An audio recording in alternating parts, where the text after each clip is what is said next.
hello. It says Maybe? we're live. Let's make sure that that indeed be the case. Double down, double check. So we'll re-up that. Oh, here goes. All right. There we see Cool. we have Trema Trash, we have robots. There's others. Yep, there you go. Good, good, good. You're in frame. All right. Mm-hmm.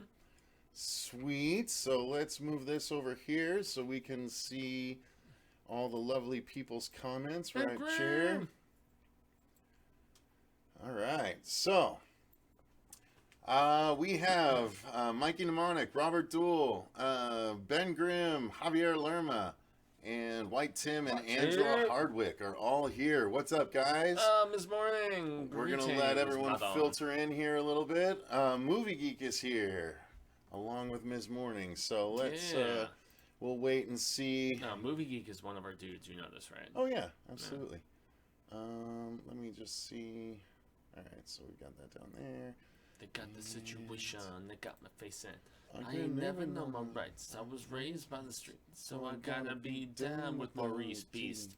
Too much wrestling, watching got me chasing dreams. I'm an educated Tony fool Rule with money on my mind. Tony Roberts in the chat, and David and David 9. Yes, and Gleeman. 997 or 997 Andrews here. Chris Bethel, what's up? And what's my up? What's up? homies is down, so don't arouse my anger, Fool. All right, guys. So here we go. It is about time to get into this. So, hey, everyone. Welcome to the Horror Show News. Wait, I did this wrong. Hang on. We'll do that again. Sorry. It's been a while since. Yeah, it has. All right, so, hey, everyone. I'm Cecil Laird. And I'm Jaime Fuego. And welcome to the Horror Show News with booze. A little bit of which has been partaken in already. How dare you? Just a little. Nums. Yumsy. Well, we had a very busy week here in the Horror Show, which has been this week has been nuts, y'all. Kind of alluded to by this, fair man beside me. But we are stoked to talk about the biggest news of the month of September with all of you, because there has been a fair share. And granted, there is some stuff we omitted, like Halloween casting news and screw all things that. of that nature. Yeah, I eliminated a few stories that you might be surprised that I eliminated, but it's just like some of it is just like meh. Yeah, well, I mean, we had to whittle it down to the most important things, and the most important of which is funny because it just broke this week, and it's big time shizzle. It's the fact that in 2021, Colin Trevorrow coming back to take over the Jurassic World franchise, that he shot into massive money-making madness with the original film a few years ago, and then Fallen Kingdom underperformed to a degree. It still made really good money, but both critics and audiences were less than satisfied with that film. But, Battle at Brighton Rock, which we reviewed and had blocked immediately. Battle at Big Rock. Big Rock, okay. You were Brighton Rock, confusing Brighton Rock with the other movie we saw. Yes, sorry. Anyway, that was actually a step in the right direction for me in as far as where they can go with this third film, and the big bit of information being at a Collider screening of the original Jurassic World film. Yes, we are getting both Alan Grant, we are getting Ellie Sadler, and we are getting none other than Ian Malcolm. Yes, that's right. Our original trinity of sorts are all going to be returning in like substantial roles as opposed to like cameo status like we've seen them previously, which is really dope, dude. What was your thoughts when this news initially broke? I know you were busy on set. I was busy on set, but it was still really cool to hear. Even everyone on set got the shockwaves of the news. By the way, to answer the question, which we'll generally save the comments till towards the end during our news, but I am drinking 2 shots of vodka with a can of pineapple and a splash of cran grape and Fuego. I'm drinking vodka and water. What? No. I'm not. Okay. What is it? Is it White Claw? What is it? It's not White Claw. It's a Truly. Is it just as bad? Hilarious. Truly, I don't know what Truly is. Truly is basically a competing White Claw with the White Claw. Okay, well, all right. Yeah. So, hey man, I can't do the carbs like I used to. I can't do like a huge thing of a turn, and I'm gonna get so much vitriol in the comments. Sorry guys. Yes, I'm drinking a Truly. Well, for this story, I'm obviously supremely excited. I am one of the few people that genuinely enjoyed Jurassic Park 3. I liked Alan Grant coming back. Alan.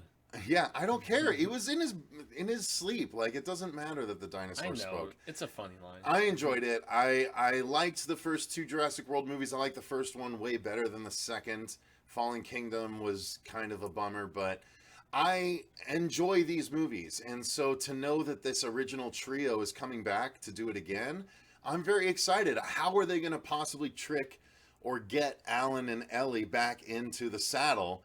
Ellie Sadler, get it. Back into the saddle for this new movie. I am excited to see it. And we got Malcolm in the last movie, but he was just testifying the whole time at a congressional hearing. Yeah, it was a singular scene, although they featured it primarily in the marketing campaign, so that shows that they were like banking on his presence and then not giving him much. I saw what Robert said. Yeah, and I saw what Mikey Mnemonic said too. Mikey Mnemonic's like, bitch slap this little fucker, for like not wanting to have actual alcohol. I can't drink like large amounts of actual alcohol. That's why I drink the pussy alcohol. I mean, it's like, I mean, I would rather drink this than a Bud Light at the end of the day. So, yeah, nonetheless, it seems we are both excited about Jurassic World 3. Although, what does it mean? Like, so since they're coming back, there's going to be very little room for the last two, Chris Pratt and Bryce Dallas Howard. Exactly. I would imagine there's going to be some weird big ensemble. They're going to make this one like It Chapter 2 status. Let's make this 3 hours. Let's bring everyone together. Well, I wouldn't mind a 3-hour Jurassic movie. I'll be honest with you, just because I loved Kong the Peter Jackson Kong because it was just a really long. Where he added all that. He added all that additional stuff. Really? Then probably. The extended cut. Yeah. Really? I need to order that. No, I like I like dinosaur stuff, and when it's done well, and when I know there's money behind it, like the Jurassic movies have been, then I'm about a really long one. I don't mind that at all. Yeah, I have so much fun with those, and even if did I have massive problems with Fallen Kingdom, especially like some of those like minor characters in the midway of the film. Although the mansion scene and just all of those beats were really weird, everything else I was really impressed by and enjoyed, and I like J.A. Bayona as a director so very much. I mean, you and I watched Monster Calls, and it's like heart-wrenchingly amazing. Made me cry so much. Damn it. But yes, June of 2021, if I'm not mistaken, is when this is going to be hitting all of your hot little, hands and eyes and ears and faces and all that other stuff like Cecil likes to say. So there you go. So let's move on to story number 2, Fuego, which is a possible non-story. We admit right from the very get-go that this is possibly not even a story to consider. Yeah, as did the source who clickbaited it. And the clickbaiters are none other than probably the most prominent horror news site on the internet. Bloody disgusting. The fact that they claim it's an exclusive, but then claim it's a rumor. It's really, it makes me think of Miska and Freddy in Space and all those guys, and they're just like, they talk smack about people who steal their exclusives and stuff like that, and then they try to like fish with stuff like this too. So essentially next year we are getting a Jordan Peele, as Cody Leach said earlier today, produced, there's been a lot of confusion about that, but a Jordan Peele produced sequel to the original. They're pulling the Halloween, sort of approach. They're going to make it a retconned kind of continuation. They are going back to that same area in Chicago, but it's going to be totally gentrified, and it's like all nice hipster and whatever, but that evil presence still lingers. We know that the guy who played Aquaman, man, I'm trying to remember. Was he like the Red Mantis or a Red Black Manta? Black Manta, yes, exactly. Sorry, thank you, Boos. But Black Manta, the actor who portrayed that particular character, he is our lead in this. And there was originally just some confusion that he was going to be recast in the Tony Todd role. That's apparently not the case. He is our lead, and he's going to be kind of the true and blue protagonist and stuff. And this news story essentially was saying that they hear that Tony Todd has gone quiet on Twitter after initially railing against this film about a year ago when it was initially announced. He's gone quiet because he is reprising his role. No confirmation about this from either side, but I guess inside sources for Bloody have this little bit of information. I would love to see him reprise the role. What about you, man? I totally think that he could play Candyman still. I mean, anyone that we get to play him, it's going to be a Freddy situation where it's going to be a really tough shoes to fill. Not impossible, but really tough. Yeah. And so if he's still willing to play Candyman, then I say let him do it. You know, he doesn't need to look like young Candyman like he was here in the picture we're showing, but you know, as long as he is, I mean, there's very few people that can imitate that kind of commanding voice. Be my victim. Yeah.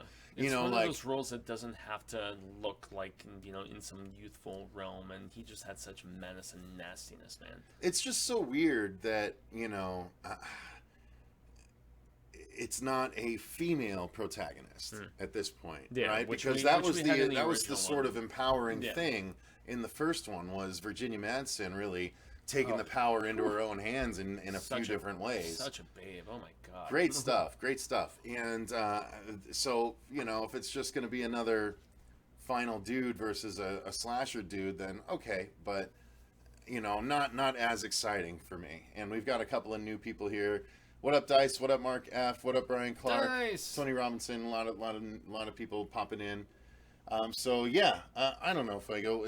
You're okay with it though, right? I mean, I like Farewell to the Flesh. I like his reprisals of the role, and so for that reason, I'm not gonna.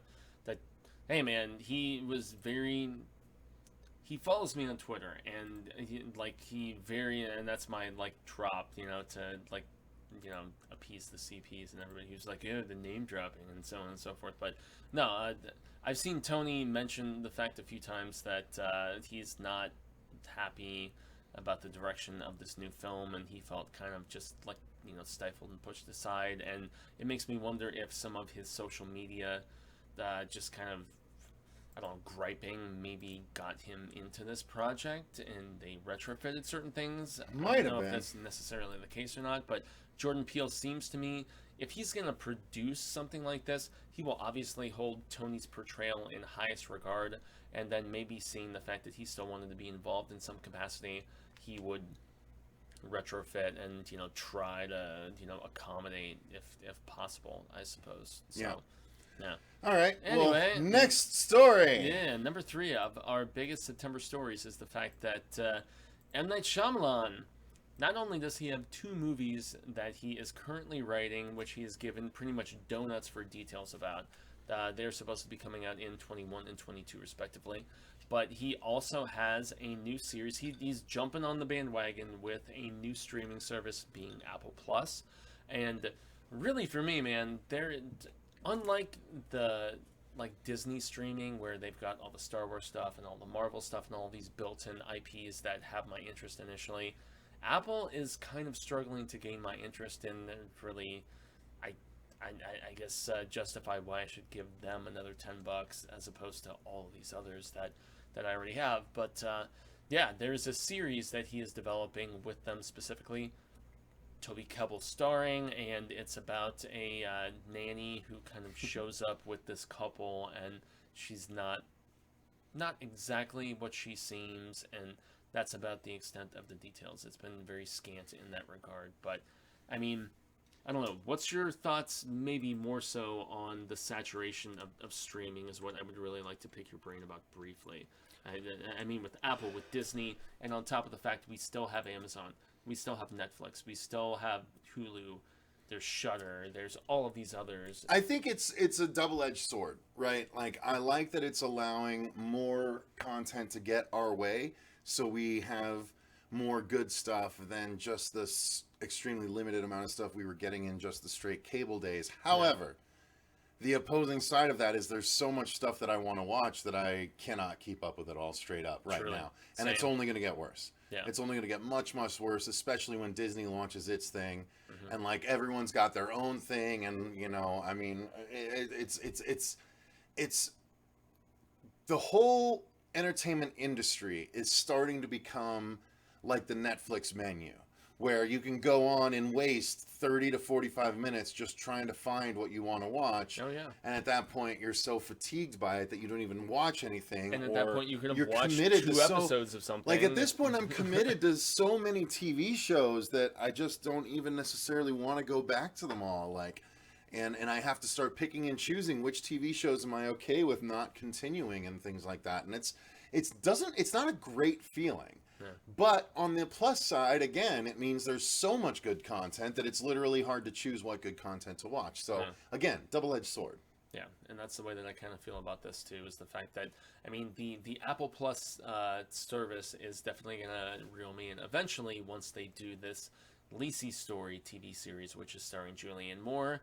It's going to actually be scripted by Stephen King, you know, based on one of his books, but he's going to be actually scripting it himself, for better or for worse. There's lots of mixed feelings about that in particular, and we are, if I'm not mistaken, not going to be mentioning the different Sky King casting news and stuff like that, because it's just really you not covered that it big. in an entire episode of Hell. I did, man. So there's we don't need to. Yeah, absolutely no reason for it. But Apple doesn't have a killer app as of this particular point, aside from the Stephen King stuff. Whenever it arrives, that's gonna just get me going. And with such scant details, I mean, it's cool that we have this M. Night Shyamalan, you know, that is going down, and I'm very curious about what his 2 new films that he's working on will entail, and just, you know, producing stuff on the streaming side of things is kind of dope. But yeah, this was a story that does not have an immense amount of you know, there's no launch date, there's nothing of that nature. Not a ton of details. Yeah. Just that Shyamalan's is as hot as ever. I mean,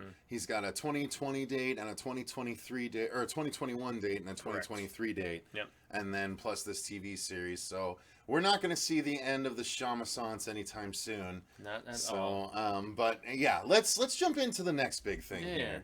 This which is one that's actually a little close to our hearts. A little close to our hearts, exactly. Yeah. So if you guys didn't... Ooh, I could have done that a little bit better. Whoops, made the stories disappear for a second. So you made my stories disappear. So guys, if you weren't aware, there is a Jason fan film by the name of Never Hike Alone. Damn good.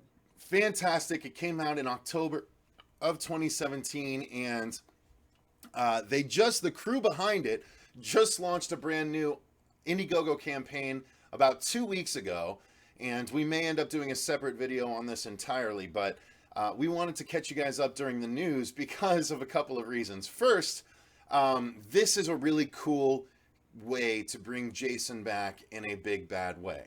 You guys know, if you saw the movie, that Never Hike Alone right here, this first one on this thing, is a 50-minute independent, YouTube available, so go watch it after this if you haven't seen it yet, Jason fan film that was outstanding, made by a man named Vincent DeSanti. Yes. And Yo, Vince! This year, he happened to drop this middle thing on the top row called Disappear, which was a Friday the 13th music video that producer Dave and myself actually got to assist with, and we presented a behind-the-scenes episode of about a week ago. Yeah. Well, we presented it on Friday the 13th. So that's available. So this is obviously close to our hearts. Now, the rest of this we haven't helped out with because they haven't made it yet. But this right here, Never Hike in the Snow, is what the crowdfund campaign is for right now. It is a 20-minute prequel to Never Hike Alone. So if you enjoyed Never Hike Alone, this is a 20-minute prequel that guarantees there's actually, you know, death. There was a little bit of death in the last one. Have you ever wanted to see Jason Voorhees in the fucking snow? Yeah, man? Jason spilling blood in the snow. That's the point. Yeah. But that's what the crowdfund campaign is currently for. So they are currently asking for $50,000, and as of today, they are halfway through the campaign, and they've already raised $35,000. Yeah, and so they're on their way. But if you don't have it yet, I'm going to drop a link in the description box down below. So make sure you go and contribute to it. But the cool thing is that they actually said that they will do. There's a couple of more things they have planned, which are these right here. Never Hike Again, Never Hike Alone 2, and then there is Never Hike Alone 3 and Never Hike Alone 4. Yeah. And so they're essentially like making all of the sequels into smaller little shots, as opposed to, I mean, the original Never Hike Alone film was over an hour. And, no, it was 50 minutes. Okay, it was like right around an hour. So if you want to break that down into 3 separate segments of around 20 minutes, that's the approach that Vince is intending for at least all of the sequel portions. Do we have any duration for, They'll all be prequel? between 20 and 30 minutes. And so the idea is As he's far going as to the- collect parts 2 and 4 into one cohesive movie that will be sort of the aftermath of Never Hike Alone and Never Hike in the Snow. And so runtime for Never Hike in the Snow, though, is what I was asking. Never Hike in the Snow is going to be about 20 minutes. Okay, so it will be of the same duration, so it will be like kind of a Well, no, shorter Never Hike in the sort of- Snow will be 20 minutes. Never Hike Alone was 50 minutes. So it's going to be a good deal shorter. Well, I mean, but the same nonetheless, duration as the newer entries that they're trying to put together. that is correct. Thereabouts, right. Nice, yeah. I'm putting the link in the description box Jason right now, you slashing guys. people up and just seeing like the blood splatter on the snow. We've never witnessed this before, and this isn't us like hamming up for our buddy. It's really him having a great idea and me thinking, yeah, I've actually never got to witness that. Maybe that could be fun in that regard. And so, yes, no obligation or whatever, but if you want to check out his crowdfunding, please, The link should jump pop up in that on description over. box any second now for you guys that are interested. But Yeah. it's just exciting to know that a fan is carrying the torch for such a beloved series, and I think it opens the door for other people to try and do something similar. So Truly. it's pretty exciting when you really think about it. So moving on to the next story, Fuego. Yeah, and the next one is where we have, unfortunately, the smallest amount of information is the fact that, okay, so Guillermo del Toro, recent Oscar winner and everything for The Shape of Water, he has been, still making his rounds with, wanting to, help out genre producers and filmmakers and stuff like that, but he has signed on a deal with Amazon to start actually publishing his short stories. I'm assuming maybe we'll see them in both Spanish and English and stuff like that.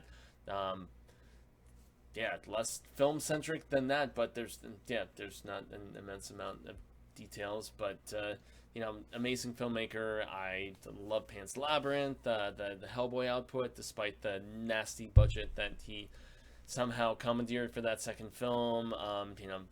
Devil's Backbone, and he's just all over the place with his creativity, and so for that reason, if he has an original short story, he's not on the level of Stephen King for me, but he is on the level of a creative where I would love to just, especially in small condensed little doses, I'd love short stories and I love anthology episodes and that nature, because of the fact that if it's a story that is condensed to that regard, and it doesn't matter if it's like a big prominent person behind the idea or somebody small and forgettable, it's not going to take up a ton of my time, and so reading a short story, maybe 30, 40 minutes, an hour, whatever, and it's about the same time typically with an installment of something like Tales from the Crypt, Creep Show, like we just reviewed today, Twilight Zone, whatever it may be. You don't have to devote a lot of time. It's just like a one and done, and it's all figured out, and it's low risk, man. It's either really, really enriching and awesome, or it's forgettable and throwaway, and you probably aren't going to dwell on any aspects beyond that. And with a mind like Guillermo's behind it, I'm super stoked to see that this is obviously going to pair with Amazon's, like ebook series and stuff that they do. And as far as his output, I mean, are you? I'm on board for short stories, and I don't have a lot of time for excess reading, and I'm behind on a number of books, but I think making time for short stories available through Amazon, I'm guessing through Kindle then as well, Yes, would exactly. be very easy for me to absorb. And being that Guillermo is one of my favorite filmmakers, I'd have to believe that his short stories are more than worth taking the time and money to grab. So I'm all about this. Easily ingestible, man, and that's the coolest thing about this entire project. Yeah, no, it's super exciting, honestly. But I mean, who wouldn't be excited about more storytelling from Guillermo del Toro? So let me go ahead and the cat's tearing up my new chair. Yes. Let's move on We're to sinking the it, next destroy, story, which destroy. Fuego, I'll let you go ahead and jump in on. Well, and this is one where I had to genuinely bring back up the original news article because of the fact that, okay, we all know Jeffrey Dean Morgan from, he had some of that doctor role going down, which some of the ladies love him for, but really for us, I mean, Papa Winchester, and then also as Negan.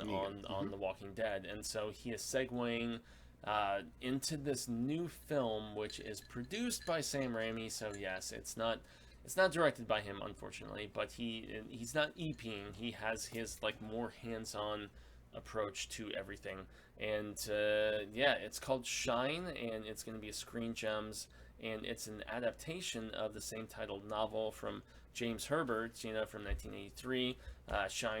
Shrine, I should specify. Damn, guys. Focuses on a disgraced journalist who discovers a series of seemingly divine miracles in a small New England town. Are we getting some Stephen King vibes here? Yeah, I kind of am. And uses them to resurrect his career, but the miracles may have a much darker source. So he's going to utilize some sort of strange power, prowess, presence, whatever the hell, and it's going to, give him a boost in everything that he is doing, but there's going to be a price paid. I love those sort of stories where, you're not that bad of a person, but you make that cognizant decision to just step over the line to make things better for yourself that is, bigger and more dangerous than any sort of efforts involved. It's like, all right, it's not going to be my own personal efforts. I'm going to consult the dark arts and all the craziness. And Jeffrey Dean Morgan, man, he's a terrific choice for this sort of role. I can see him with that sort of vulnerability, but yet likability, but yet like shifting more so into the arrogance and the swagger that would happen from the success that is going to happen from this sort of deal with the devil almost. So man, Sam Raimi producing, the fact that Jeffrey Dean was tweeting about this after the announcement, and he was like, terrific story and terrific script. I am so honored to be a part of the process. I'm all on board for this, man. How about you? Yeah, no, I'm in for anything that Jeffrey Dean Morgan really signs up for, and especially if it's Sam Raimi produced, and it's a horror movie, then yes, all the boxes are getting ticked. So yes, I'm there for it. I'm here for it. Absolutely, 100%. There's a lot of discussion going on over here. Someone, they keep talking about Dark Crystal, and I'm actually 2 episodes into that, and it's really good on Netflix. So yeah, I actually heard the backstory of the villains that they showcase in it is crazy. Yeah, it's not bad really so far. And really effed up. Yeah. All right, so second to last story, Fueguissimo. Yes, indeed. This bums me out. Okay. Samara Weaving is like my current crush in Hollywood, and that's before Ready or Not. That's before the one that she did with Joe Lynch and dude from The Walking Dead. What's his name? Glenn. God damn it. Oh, you would know. Stephen Yeun. Yes, which came out about the same time as Belko and everything, and you and I reviewed both of those. But man, I love Samara Weaving. She is like, in my estimation, a hotter and more like eccentric and kind of crazy, weird Margot Robbie, because they're both Australian women. She is not going to be a part of The Babysitter 2, at least from what all of the reports are telling us. And The Babysitter, the original one that was on Netflix a couple of years ago, Mick G directed. Yes, Mick G, who did the Charlie's Angels films and Terminator Salvation, which Lou loves apparently.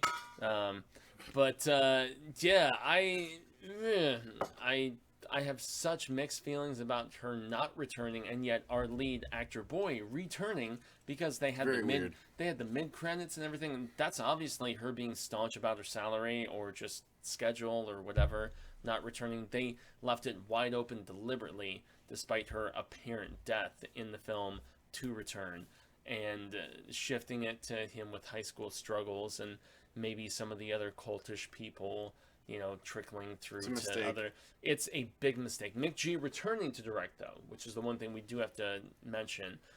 Presumably also going straight to Netflix. But no Samara, man. No dice for me. I'm not that excited. Agreed. Yeah, no, I mean, that's a huge piece of the puzzle. That's that and the other one that you were talking about, Mayhem, were the two that really got me into Samara Weaving, and the fact that they're trying to capitalize on the success as a result of her. Yeah, of course. But the fact that they're trying to capitalize on the success that she essentially provided without moving forward with her. And again, maybe it was her decision to not do it. You know, maybe they couldn't provide money, or maybe she just thinks that she's beyond it now. You know, we don't know for sure, but either way, it is a kick in the nuts because she was the real standout of that movie and made me like it that much. So despite being the villain, she was great. Yeah, well, a lot of the best movies are because of how good the villains anchored by a villain. Yeah, you're right. Yeah. So it is such a bummer, and I think it's going to be a huge detriment to this film if that actually is the case. Yeah. So. Yeah. Honestly, I'm Samara over Margot at every turn. Well, just because you get an extra few years out of her, but otherwise they're pretty much carbon copies. So. Well, they're like a couple of years apart. I mean, like that's what I'm saying. That's it. Yeah. All right, so finally, this is a big one. You actually mentioned this. Very excited about this. So Cecil went to social media the other day when this announcement happened, and he posted it facelessly on our horror show Facebook page and stuff, and he was just like, this could be really big for us. Notice we're still foreshadowing and hinting at things with good reason, but with no divulged like specifics. But tell us about what happened with the Nightmare series. It's not as nasty, thankfully, as the Friday the 13th series. No.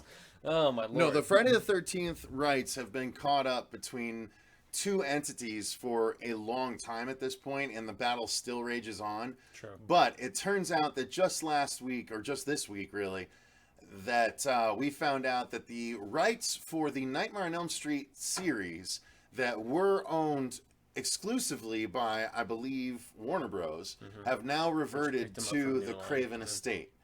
So now the Cravens technically own the rights to the Nightmare on Elm Street series, which is nice because anyone wanting to attempt to make a Nightmare movie, they don't necessarily need the approval of the studio anymore. They can just go to the Cravens to make one, and it makes it a little bit less sticky for people like Vince, who made Never Hike Alone. Anyone that may want to make a Freddy fan film, then they won't need to worry quite as much about studio repercussions either. So well, yeah, with Jason, it's just super exciting. Like, dude, with Jason, it's like caught between various like entities depending upon what side of the pond you're on. There's like one studio in North America, there's another studio, distribution, and over in Europe and stuff. It's a crazy situation, but thankfully to see that condensed aspect, and it's still my favorite slasher of all time. Mine too. News with Booze, man. Mine too. Will very deliberately. Freddy's always been my favorite.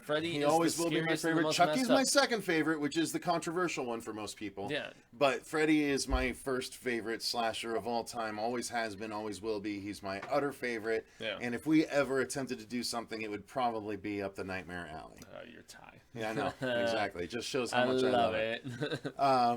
To another point, stay tuned, you guys, because we are only 2 weeks, 15 days as of today, from our big announcement. October 14th, that announcement is coming, and it's going to be bigger than you can even possibly expect. So, just stay tuned. Make sure you don't unsubscribe in that amount of time, because if you do, you're going to be right back. Trust me. But we're very excited, and this past week, which was my birthday week, mine was the previous one. It was indeed, but this week was 5 days of heaven for me, and thank you to everyone involved. Anyone that watches this that was involved, thank you. And you guys, this audience is going to get to see it very soon. If you want to know the news just a little bit early, I am going to be releasing the news on Sunday, 2 weeks from today, one day before the public gets the knowledge. It's not a lot, but then again, it only takes $1 to sign up to Patreon. So if you want to sign up and get that news one day early, all it costs you is $1, and you can find out what that news is going to be. Otherwise, that news is going to drop on October 14th, and trust me, y'all ain't going to be the only ones hearing about it, because this news is going to go wide, if I do say so myself. So that's going to do it, I think, for this edition of the Horror Show News with Booze. I'm not going to address anything on the comments because I don't want to have to answer any questions that I'm not allowed to answer. So the inquiries are commencing. Which is kind of funny. Oh, is it? Are they? See, I'm purposely not finding out. All right. Well, let's go to a couple of questions that we can answer. Do it, Toga. Unsubbing, pulling my Patreon commitment, and blocking y'all. All right, fair enough, Mikey. I'll just untake you away from that. I just made you a mod, and I'll just undo that. Who was the celeb that made that overcooked omelet, Cecil? That was not that. The omelet was delicious. How dare you call it overcooked? Overcooked omelet. It was exactly as I ordered it, sir. I like my food a little bit on the burn side. I requested it that way, and it was beautiful. I like my shit raw. But that might indeed tie into what we were talking about, Corey. That might indeed tie in.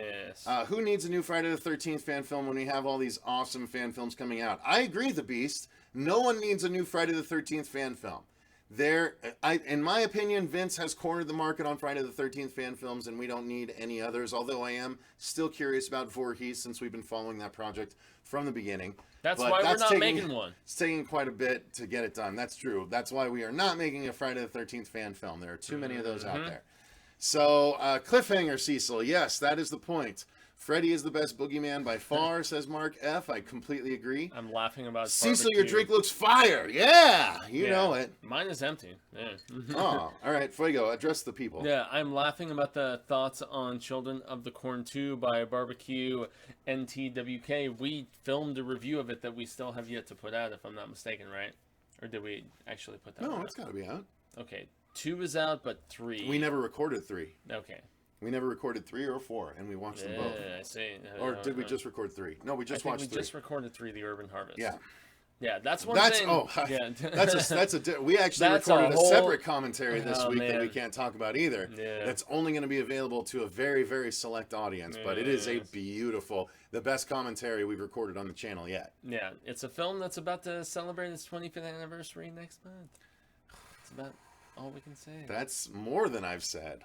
In fact, I have not gone that far. It doesn't matter. No, if they're intrepid enough to figure out what that is, then today, all for you guys. Yeah, we just celebrated this past week the 25th anniversary of the Shawshank Redemption. So there you go. That's not what I'm referring to, but you never know. That's what I'm. Have we talked about Haunt at all? Tiki Balls? No. I have been intending to see Haunt, but we have been so crazy with this other project that I have been spending all of my time, and quite frankly, guys, all of the episodes that we recorded today for the horror show, this guy is going to be editing for the first time. Fuego's taking over main editing duties for probably the next 2 weeks while I prepare the other project, because it just takes that much preparation. But my God, you guys, everything that it's shaping up to be so gorgeous. And everyone that came and was involved in the project this week, they all left super happy, including our main actor, who was very, very pleased with everything that happened. So we had about a dozen people on set every day, all 4 days. So it was keep that in mind. Yeah, so gold. We got good stuff coming. Yeah, and it'll probably twice that sweet for the level actual stuff. Like bigger project. I will say that sweet up until this point. Our movie Sweet has been the biggest attempt on this channel until now. Now we have outdone ourselves with the next big thing that we are bringing forth. So we are very, very excited, you guys. Oh, thank you, Angela. Very nice. I've got over 180 videos now, so really cool. But legitimately, everybody needs to keep their eye on the channel for maybe the biggest thing. Breathe, Sky. Breathe. Breathe deep. Yeah. And come back in 2 weeks. Yeah, legit the biggest thing that this channel has ever put together is it's on the horizon, and it's impressive, and I cannot say how happy I am and how, We're excited. We're excited. This guy was there helping out. Trying as best I could. He had to do some stuff that I'm sure he would rather have not done, but without him, the shoot wouldn't have gone off like it was, and I need to explain why. I need to explain why. Yeah. Because what you did, really, because what you did, you're the only person that I really would have trusted to do that right with your abilities, considering your job. Sure. Cool. All right. Well, you can feel as dejected as you want. I'm trying to compliment you, but this is what I get for trying to compliment him. All right, guys. Well, thank you very much for watching. Stay tuned. We've still got 1 episode a day coming at you until we make our big announcement on October 14th, and then we'll still get 1 episode a day, but I might be taking a bit of a lesser role for a little bit of a time. Fuego might be stepping up a little bit more. We'll see how things go. I've got a big backlog of episodes. Guys, I think at this point there's probably 60 Patreon-only reviews, and it only costs $1 to become a patron to go watch those reviews. So if you want to see a bunch of reviews for movies that you probably want to know our opinions on, but we just haven't made them public yet, Patreon's the way to do it. Yeah. Otherwise, make sure you guys are back here on October 14th to see that announcement. So thank you very much for watching. Until next time, I've been Cecil Laird. Gracias. I'm Jaime Fuego. And remember, stay scared. Keep your eyes out. Bye, guys. Peace out. 1, 2.